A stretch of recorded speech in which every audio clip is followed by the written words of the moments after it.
अस्सलाम वालेकुम स्टूडेंट्स। आज से जो है हम अपने सेकेंड ईयर के लेक्चर्स का बाकायदा आगाज़ करेंगे, बायोलॉजी के भी और केमिस्ट्री के भी। तो आज सबसे पहले हम शुरू करते हैं बायोलॉजी के चैप्टर को। पहला चैप्टर है जिसमें हम सबसे पहले पढ़ेंगे होम्योस्टेसिस के बारे में। ये आपका बनता है चैप्टर नंबर 15। तो होम्योस्टेसिस होता क्या है, सबसे पहले ये देखते हैं, फिर आगे इसको मज़ीद डिस्कस करते हैं। होम्यो का मतलब होता है सेम और स्टेसिस का मतलब होता है to maintain. Homeo mean same और स्टेसिस यानी स्टेट कह लें, इंटरनल कंडीशन, उसको मेंटेन करने का नाम जो है ये क्या कहलाता है, होम्योस्टेसिस, यानी हालात को एक जैसा रखना। होम्यो मीन सेम और स्टेसिस मीन स्टेट, यानी एक जैसी हालत का रखना। इस चीज को हम कहते हैं होम्योस्टेसिस। हम जानते हैं कि जानदारों के अंदर जितनी भी चीजें होती हैं उसको एक मेंटेन लेवल के ऊपर रखा जाता है, यानी एक लेवल के ऊपर रखा जाता है, उसको हम कहते हैं मेंटेनेंस लेवल। यानी मिसाल के तौर पर कोई भी चीज़ है, मिसाल के तौर पर अगर हम बॉडी टेम्परेचर की बात करें, ये सेट पॉइंट है उसका। मिसाल के तौर पर अगर हम ह्यूमन टेम्परेचर की बात करें, ह्यूमन बॉडी टेम्परेचर जो है वो 37.6 डिग्री सेंटीग्रेड है और वो ये है। अब हमारा जो इन्वायरमेंटल टेम्परेचर है, जो एक्सटर्नल टेम्परेचर है, यानी बॉडी से बाहर जो इन्वायरमेंटल टेम्परेचर है वो क्या होता है, वो फ्लक्चुएट करता है। अब एक्सटर्नल टेम्परेचर फ्लक्चुएट कैसे करता है? अगर हम गर्मियों की बात करें, समर की बात करें, समर के अंदर ये जो टेम्परेचर है, बॉडी टेम्परेचर से क्या होता है, एनवायरमेंटल टेम्परेचर इंक्रीज हो जाता है, यानी बढ़ जाता है। मिसाल के तौर पर अगर आजकल की बात करें तो आजकल जो टेम्परेचर है वो 45 से एक्सीड कर जाता है, यानी 45 डिग्री सेंटीग्रेड से ज्यादा है। ये 37.6 डिग्री सेंटीग्रेड है और जो इन्वायरमेंटल टेम्परेचर है वो क्या है, इससे ज्यादा हो चुका है। और इसी तरह अगर हम बात करें सर्दियों की, सर्दियों के अंदर बेटा क्या होता है कि ये जो मेंटेन पॉइंट होता है बॉडी टेम्परेचर, इससे क्या हो जाता है, टेम्परेचर लो हो जाता है और तकरीबन 0 डिग्री सेंटीग्रेड के लगभग पहुंच जाता है। तो ये क्या हो रहा है, इन्वायरमेंटल टेम्परेचर जो है वो फ्लक्चुएट कर रहा है, तब्दील हो रहा है, लेकिन बॉडी टेम्परेचर जो है वो 37.6 डिग्री सेंटीग्रेड ही रहता है। तो ये क्या है, किस वजह से होता है, ये होम्योस्टेसिस की वजह से होता है। तो होम्योस्टेसिस क्या करती है, हमारी जो इंटरनल कंडीशंस होती हैं उनको मेंटेन करने में अहम किरदार अदा करता है होम्योस्टेसिस। तो अब हमारी इंटरनल कंडीशन अब आपको पता लगी वो क्या रहती है, मेंटेन रहती हैं। बॉडी टेम्परेचर की बात करें, बॉडी के अंदर साल्ट की कंसंट्रेशन की बात करें, सोल्यूट्स की कंसंट्रेशन की बात करें, इसी तरह से वाटर की कंसंट्रेशन की अगर बात करें, वो भी क्या रहती है, एक मेंटेन लेवल के ऊपर रहती है। एक खास लेवल होता है उसका, उस लेवल से एक्सीड नहीं करती। अगर एक्सीड करती भी है तो वो बहुत मिनिमम होती है, यानी उसको हम निगलेक्ट कर सकते हैं। मिसाल के तौर पर हम बात करें, फीवर के अंदर क्या होता है, हमारा बॉडी टेम्परेचर जो है वो थोड़ा सा इंक्रीज कर जाता है, 37.6 डिग्री सेंटीग्रेड से कुछ ऊपर चला जाता है। तो हम कहते हैं हमारा जो बॉडी टेम्परेचर की जो रेंज है वो 36 से 38 के दरमियान है। आवर बॉडी टेम्परेचर में decrease to 36 something degree centigrade and our body temperature में increase above the 37.6 degree centigrade. But these changes are very narrow. ये चेंजेस क्या होती है, बहुत नैरो होती हैं, कम होती हैं, यानी 36 से लेकर आप करेंगे 38 के दरमियान हमारा बॉडी टेम्परेचर जो है वो फ्लक्चुएट करेगा। तो होम्योस्टेसिस बेटा आपको उम्मीद है कि यहाँ तक समझ आई होगी कि होम्योस्टेसिस चीज़ों को मेंटेन करने का नाम है। अब हम जो चीज़ें मेंटेन करते हैं, यहाँ पर जो हम बात कर रहे हैं, हम जानदारों की बात कर रहे हैं कि जानदारों के अंदर जो चीज़ें मेंटेन होती हैं उसको हम होम्योस्टेसिस का नाम देते हैं। मिसाल के तौर पर हम बात करें, अगर हम अपने एनवायरनमेंट को भी मेंटेन करके रखते हैं, लेकिन वो होम्योस्टेसिस नहीं कहलाता। मिसाल के तौर पर हम रोजाना जो है घरों को अपने मेंटेन करते हैं, अपने ऑफिस को मेंटेन करते हैं, तो ये हम क्या कर रहे हैं, अपने एनवायरनमेंट को भी मेंटेन कर रहे हैं। तो ये होम्योस्टेसिस नहीं है, बल्कि बॉडी की जो इंटरनल कंडीशंस हैं, बॉडी के अंदर का जो माहौल है उसको मेंटेन करने का नाम बेटा होम्योस्टेसिस है। तो सबसे पहले हमने क्या करना है, होम्योस्टेसिस को डिफाइन करना है। आइए पहले इसको डिफाइन करते हैं। Homeostasis is a process of maintenance of internal body conditions. Homeostasis एक ऐसा अमल है जिसके जरिए से हम इंटरनल बॉडी कंडीशंस को क्या करते हैं, मेंटेन करते हैं। और we can say that homeostasis is a process of maintenance of internal body environment. जो बॉडी का इंटरनल एनवायरनमेंट है उसको मेंटेन करने का नाम है। यानी ये जो कंडीशंस है दो तरह की हो सकती हैं, या जो यहाँ एनवायरनमेंट है वो दो तरह का हो सकता है, एक इंटरनल हो जाता है और दूसरा एक्सटर्नल हो जाता है। यहाँ पर देखें आप, इंटरनल कंडीशंस के अंदर बॉडी टेम्परेचर है, यानी बॉडी टेम्परेचर जो है 37.6 डिग्री सेंटीग्रेड रहता है हमारी बॉडी का। इसी तरह से अगर हम बात करें सोल्यूट की कंसंट्रेशन हमारे अंदर क्या रहती है, फिक्स रहती है। मुख्तलिफ किस्म के सेल्स के अंदर सोल्यूट्स की कंसंट्रेशन जो है वो मुख्तलिफ होती है। इसी तरह से वाटर कंसंट्रेशन की बात की जाए तो वाटर कंसंट्रेशन भी जो है वो वेरी करती है सेल टू सेल। मिसाल के तौर पर अगर हम बोन सेल्स की बात करें, बोन सेल्स के अंदर 20% वाटर होता है, और इसी तरह से अगर हम ब्रेन सेल्स की बात करें तो वहां पर जो है वो 70% से ज्यादा वाटर जो है वो मौजूद होता है। तो ये भी क्या करेंगे, वेरी करते हैं। तो हम कह सकते हैं जो इंटरनल बॉडी कंडीशन है जानदारों की वो तकरीबन कांस्टेंट रहती हैं। हमारे जो जिस्म की इंटरनल कंडीशंस हैं वो बेटा क्या रहती हैं, कांस्टेंट रहती हैं। और we can say that they fluctuate in a narrow range.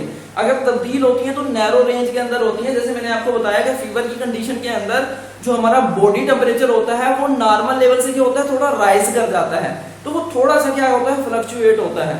यानी ज्यादा जो है वो बड़ी तब्दीलियां नहीं आती, छोटे लेवल की तब्दीलियां आती रहती हैं। तो ये इन चीजों को जो मेंटेन कर रहा है कौन सा सिस्टम है, उस सिस्टम को हम नाम देते हैं होम्योस्टेसिस का। दूसरी जानिब अगर हम बेटा बात करें, हमारे पास आ जाती है एक्सटर्नल कंडीशन और एक्सटर्नल एनवायरनमेंट। अब एक्सटर्नल एनवायरनमेंट में क्या कुछ शामिल है देखें। अगर मैं यहाँ पर बात करूँ, ये पेन है, ये व्हाइट बोर्ड है, ये मेरे आसपास जो है वो चेयर्स पड़ी हैं, तो ये सारा कुछ क्या है, मेरा एक्सटर्नल एनवायरनमेंट है। तो एक है इंटरनल एनवायरनमेंट और एक है एक्सटर्नल एनवायरनमेंट। तो एक्सटर्नल एनवायरनमेंट में फिर एयर आ जाती है, टेम्परेचर आ जाता है, लाइट आ जाती है। ये तमाम की तमाम चीजें क्या मिलकर क्या बना रही हैं, ये तमाम की तमाम चीजें मिलकर बना रही हैं एक्सटर्नल एनवायरनमेंट। तो एक्सटर्नल एनवायरनमेंट जो है वो बहुत ज्यादा फ्लक्चुएट करता है। मिसाल के तौर पर यहाँ पर जो है मेरा एक्सटर्नल एनवायरनमेंट कुछ और है, मैं यहाँ से किसी और जगह पर चला जाता हूँ, वहां पर एक्सटर्नल एनवायरनमेंट क्या होगा, वो कुछ और होगा, जाहिर बात है। तो ये क्या करता है, एक्सटर्नल एनवायरनमेंट जो है वो फ्लक्चुएट करता रहता है। मैं फील्ड्स के अंदर जाऊंगा, वहां पर कुछ और होगा, ये ऐसा एनवायरनमेंट वहां पर नहीं मिलेगा। तो ये जो एक्सटर्नल एनवायरनमेंट है बेटा, ये फ्लक्चुएट करता है, बहुत ज्यादा फ्लक्चुएट करता है। इनके अंदर तब्दीलियां जो हैं वो बहुत ज्यादा आती हैं। तो अब एक्सटर्नल एनवायरनमेंट में जो है सबसे पहले हम देखें एनवायरमेंटल टेम्परेचर। जैसे आपको बताया सर्दियों के अंदर टेम्परेचर जो है वो तकरीबन 0 डिग्री सेंटीग्रेड के लगभग यहाँ पर पहुंच जाता है। और अगर हम बात करें गर्मियों की तो वो 45 से ज्यादा यानी ऊपर चला जाता है, उससे 45 से ज्यादा एक्सीड कर जाता है। आप कहने कि 45 से ऊपर चला जाएगा। तो ये क्या हो गया, एनवायरमेंटल टेम्परेचर हो गया। इसी तरह से अगर हम बात करें बेटा एयर की, तो एयर के अंदर जो है मुख्तलिफ किस्म की गैसेज हैं, उनके अंदर जो है एयर के अंदर जो है वो वाटर वेपर्स हैं। तो इसकी भी क्या है, एयर की जो क्वालिटी है वो भी क्या करती रहती है, फ्लक्चुएट करती रहती है। कभी एयर जो है वो स्टिल होती है और कभी जो है वो मूव करती है, जिसको हम विंड कह देते हैं। तो ये क्या है, एयर भी जो है वो फ्लक्चुएट कर रही है। वाटर कंटेंट जो है वो भी फ्लक्चुएट करता है बहुत ज्यादा। यानी कभी जो है वो आप कह रहे हैं कि रेन हो रही है, कभी रेन नहीं हो रही। तो इस तरह से जो है वो वाटर की जो है अवेलेबिलिटी भी क्या होती है, वो मुतासिर होती है। हवा के अंदर कभी नमी ज्यादा है, कभी कम है, तो ये भी क्या हो रहा है, फ्लक्चुएट कर रहा है। इसी तरह से सराउंडिंग थिंग्स, इर्द गिर्द का जो माहौल है, दूसरा जो नॉन लिविंग ऑब्जेक्ट्स हैं वो भी क्या होते हैं, तब्दील होते रहते हैं। या फिर दूसरे जानदार जो है हमारे इर्द गिर्द वो भी तब्दील होते रहेंगे। तो ये हमारा क्या है, सारा का सारा एनवायरनमेंट है, जिसको हम क्या कह रहे हैं, एक्सटर्नल एनवायरनमेंट। एक है इंटरनल एनवायरनमेंट जिसमें तमाम बॉडी कंडीशन आ जाती है, एक है एक्सटर्नल एनवायरनमेंट जिसमें हमारी सराउंडिंग आ जाती है।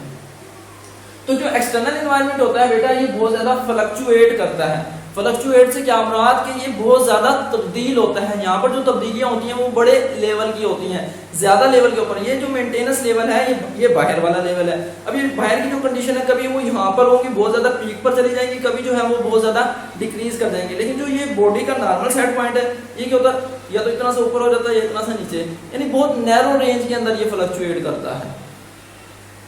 तो उम्मीद करता हूँ बेटा आपको यहाँ तक जो है वो कंसेप्ट जो है नियरली क्लियर होगा। किसी किस्म का मसला हो आप कमेंट सेक्शन में जो है वो बता सकते हैं। उसके बाद नेक्स्ट आ रहे हैं कंपोनेंट्स की तरफ। कंपोनेंट्स की अगर हम बात करें, जो होम्योस्टेसिस के कंपोनेंट्स हैं वो 3 हैं। किस तरह के कंपोनेंट्स हैं, तो इसमें जो सबसे पहले हमारे पास आ जाता है वो आ जाता है थर्मो रेगुलेशन। थर्म कहते हैं हीट को, रेगुलेट से मुराद टू मेंटेन समथिंग। यानी जब हम बॉडी टेम्परेचर को मेंटेन करेंगे, बॉडी टेम्परेचर को मेंटेन करने का नाम जो है उसको हम क्या कह देते हैं, उसको हम थर्मो रेगुलेशन का नाम देते हैं। Thermo regulation is a process of maintaining the temperature of a body. एक बॉडी का जो टेम्परेचर है उसको मेंटेन करने का नाम क्या है, थर्मो रेगुलेशन है। मिसाल के तौर पर अगर हम अपनी ही बात करें, जो ह्यूमन बीइंग्स का बॉडी टेम्परेचर है वो कितना होता है, 37.6 डिग्री सेंटीग्रेड होता है। इसी तरह से नेक्स्ट आ जाएंगे ओस्मो रेगुलेशन की तरफ। ओस्मो रेगुलेशन की अगर हम बात करें बेटा, तो ऑस्मो रेगुलेशन क्या है, सेकंड कंपोनेंट है होम्योस्टेसिस का। और ऑस्मो रेगुलेशन के अंदर हमने अपने बॉडी के अंदर जो साल्ट की कंसंट्रेशन है उनको और वाटर की कंसंट्रेशन है, साल्ट यानी सोल्यूट, यहाँ पे साल्ट से मुराद असल में है क्या, सोल्यूट, यानी सोल्यूट्स की कंसंट्रेशन को भी हम मेंटेन रखते हैं, साथ ही साथ वाटर की कंसंट्रेशन को भी क्या करते हैं, मेंटेन रखते हैं बॉडी के अंदर। तो इसको हम क्या नाम देते हैं, इसको हम नाम देते हैं osmo regulation. Osmo regulation is a process of maintaining the concentration of solutes and water in the body. जिस्म के अंदर साल्ट्स और वाटर की कंसंट्रेशन को मेंटेन रखने का नाम बेटा ऑस्मो रेगुलेशन है। मिसाल के तौर पर हमारे ब्लड के अंदर जो ग्लूकोज का लेवल है वो क्या रहता है, फिक्स रहता है। तो वो क्या है, किस वजह से होता है, क्योंकि बॉडी क्या करती है, ऑस्मो रेगुलेशन, यानी ऑस्मो रेगुलेशन के जरिए से हमारे किडनी जो है वो ऑस्मो रेगुलेटरी जो है वो आर्गन है जो कि क्या करते हैं, ऑस्मो रेगुलेशन के अंदर हेल्प करते हैं। तो इस तरह से जो है वो ब्लड के अंदर जो है वो सोल्यूट्स की कंसंट्रेशन, वाटर की कंसंट्रेशन जो है वो मेंटेन रहती है। उसके बाद नेक्स्ट आते हैं बेटा एक्सक्रीशन की तरफ। एक्सक्रीशन जो है ये भी एक प्रोसेस है जिसके अंदर क्या होता है, नाइट्रोजनस वेस्ट को बॉडी से रिमूव किया जाता है। Excretion is a process by which nitrogenous waste materials are removed out from the body. ऐसा अमल जिसके जरिए से नाइट्रोजनस वेस्ट को बॉडी से बाहर निकाला जाता है, इस अमल को हम बेटा एक्सक्रीशन का नाम देते हैं। तो ये क्या थे, ये तीन हमारे पास थे कंपोनेंट्स ऑफ होम्योस्टेसिस। अब यहाँ से शॉर्ट क्वेश्चन को किस तरह के बन सकते हैं, किस किस्म के ज्यादातर शॉर्ट क्वेश्चन आते हैं। एक तो होता है डिफाइन होम्योस्टेसिस, होम्योस्टेसिस को जो है वो डिफाइन करना है, और समटाइम वो कह देते हैं गिव एन एग्जांपल। अब जब एग्जांपल की बात आती है तो बच्चे कंफ्यूज हो जाते हैं कि एग्जांपल क्या देनी है। तो अगर बात करें होम्योस्टेसिस की, तो ये जो असल में कंपोनेंट्स हैं ये एग्जांपल्स भी हैं होम्योस्टेसिस की। हम इनको किसी हद तक जो है वो एग्जांपल कह सकते हैं। Thermoregulation is an example of homeostasis, osmoregulation is also an example। तो इनको जो है वो हम एग्जांपल में लिख देंगे, और फिर इसके साथ जो है थर्मोरेगुलेशन की बात करेंगे। Thermoregulation is an example of homeostasis, और फिर थर्मोरेगुलेशन में भी आगे जो है वो एग्जांपल देंगे ह्यूमन बॉडी यानी ह्यूमन बॉडी टेम्परेचर जो है उसकी, कि वो क्या कितना रहता है, 37.6 डिग्री सेंटीग्रेड पर मेंटेन रहता है। तो इस तरह से वो आपकी एग्जांपल जो है वो कंप्लीट हो जाएगी। उसके अलावा बात का डिफरेंशिएट आ जाता है, differentiate between thermoregulation and osmoregulation, thermoregulation and excretion. तो इस तरह से भी जो है वो आपसे शॉर्ट क्वेश्चन पूछ सकता है। तो यहाँ पे फिलहाल ये दो जो है आपके लेकर शॉर्ट क्वेश्चन बनते हैं। उसके बाद नेक्स्ट आते हैं बेटा, नेक्स्ट अगर हम बात करें होम्योस्टेसिस जो है वो सेल लेवल पर भी मेंटेन होती है। Homeostasis is also maintained at cell level. जो होम्योस्टेसिस का अमल है उसको सेल लेवल के ऊपर भी मेंटेन किया जाता है। अब किस तरह से मेंटेन किया जाता है सेल लेवल के ऊपर, तो प्लाज्मा मेम्ब्रेन जो है, सेल के बाहर जो मेम्ब्रेन होती है जिसने साइटोप्लाज्म को घेरा हुआ होता है, उस मेम्ब्रेन को हम क्या कहते हैं, प्लाज्मा मेम्ब्रेन कहते हैं। तो plasma membrane helps in maintaining the homeostasis of a cell. Cell का जो होम्योस्टेसिस है उसको मेंटेन करने में प्लाज्मा मेम्ब्रेन जो है वो क्या करती है, हेल्प आउट करती है। तो वहां पे जो है प्लाज्मा मेम्ब्रेन का रोल है। अब नेक्स्ट बेटा जो है, homeostasis doesn't mean the fixed body condition. Homeostasis का मतलब ये नहीं है कि बॉडी कंडीशन जो है वो फिक्स रहती है, नहीं। आपको पहले भी बताया जो बॉडी कंडीशन है उनमें चेंज तो आता है, ये सेट पॉइंट है, चेंज आएगा तो वो क्या आएगा, बहुत नैरो आएगा। तो ये क्या होता है, नैरो चेंजेस आती रहती है, तो फिक्स नहीं रहती। मिसाल के तौर पर ये पॉइंट है, ये फिक्स है। अब बॉडी कंडीशन जो है वो क्या होंगी, यहाँ से जो है वो थोड़ा सा या तो ऊपर आ जाएंगी या थोड़ा सा नीचे, यानी बहुत ज्यादा फ्लक्चुएट नहीं करेंगी। तो इंटरनल कंडीशन भी फ्लक्चुएट होती है but with in a narrow range, यानी बहुत कम फ्लक्चुएट करती है। उसके बाद all the process is controlled by a control system. ये जो होम्योस्टेसिस का जितना भी प्रोसेस है इसको कंट्रोल करने के लिए एक सिस्टम मौजूद होता है जिसको हम क्या कहते हैं, कंट्रोल सिस्टम का नाम देते हैं। The process of homeostasis is controlled by a system that is known as control system. Control system क्या है, कंट्रोल सिस्टम आप कहने के एक ऐसा सिस्टम है जिसके जरिए से क्या होता है, होम्योस्टेसिस को बॉडी के अंदर मेंटेन किया जाता है। तो इस सिस्टम को हम क्या नाम देते हैं, कंट्रोल सिस्टम का नाम देते हैं। अब बेटा ये जो कंट्रोल सिस्टम है इसके आगे तीन कंपोनेंट्स होते हैं। किस तरह के तीन कंपोनेंट्स हैं, सबसे पहला जो इसका कंपोनेंट है वो होता है रिसेप्टर। रिसेप्टर ये जो किसी चीज को, किसी इंफॉर्मेशन को, किसी चेंज को जो है माहौल में होने वाली किसी भी तब्दीली को जो डिटेक्ट करेगा उसको हम रिसेप्टर कहते हैं। मिसाल के तौर पर अगर हम बात करें, हमारी बॉडी में जो स्किन है ये एक रिसेप्टर का काम करती है। इसी तरह से जो हमारी नोज है वो जो है आप कह लें कि मुख्तलिफ किस्म की जो ऑर्डर्स होती हैं उनके लिए जो है वो एक रिसेप्टर का काम करती हैं। In the similar way our ears are sensitive to airborne vibrations, यानी ये क्या करते हैं आवाज की लहरों का पता लगाते हैं। तो मुख्तलिफ किस्म के रिसेप्टर्स होते हैं जो क्या करते हैं मुख्तलिफ किस्म की चेंजेस को वसूल करते हैं। अब ये जो तमाम की तमाम इंफॉर्मेशन होती है रिसेप्टर से जाती है कंट्रोल सेंटर की तरफ। ये जो कंट्रोल सिस्टम होता है इसके हमने कहा 3 कंपोनेंट हैं। सबसे पहले रिसेप्टर, नंबर 2 पे आता है कंट्रोल सेंटर, और तीसरा जो होता है वो इफेक्टर होता है। कंट्रोल सेंटर की बात करें तो कंट्रोल सेंटर हमारा क्या होता है, ज्यादातर ब्रेन होता है। ब्रेन जो है वो क्या करता है हमारी मुख्तलिफ किस्म की एक्टिविटीज को कंट्रोल करता है। तो असल में तो नर्वस सिस्टम होता है, ब्रेन और स्पाइनल कॉर्ड दोनों मिलकर काम करते हैं, लेकिन अगर ज्यादातर फंक्शन देखा जाए, ज्यादातर फंक्शनिंग को जो कंट्रोल कर रहा होता है वो हमारा ब्रेन करता है। तो ज्यादातर आप कहें जितनी भी एक्टिविटीज होती हैं हमारी, उनके अंदर जो कंट्रोल सेंटर होता है वो ब्रेन होता है। उसके बाद तीसरा बेटा हमारे पास आ जाते हैं इफेक्टर्स। इफेक्टर्स क्या होते हैं? इफेक्टर्स जो है वो इस तरह के आर्गन हैं जो कि क्या करते हैं, इफेक्ट करते हैं, जो कि आप कहें कि जो आपके कंट्रोल सेंटर होगा, कंट्रोल सेंटर से जितनी भी आने वाली मालूमात होंगी, हदायत होंगी, उनके मुताबिक जो अमल करेगा उसको हम इफेक्टर कहते हैं।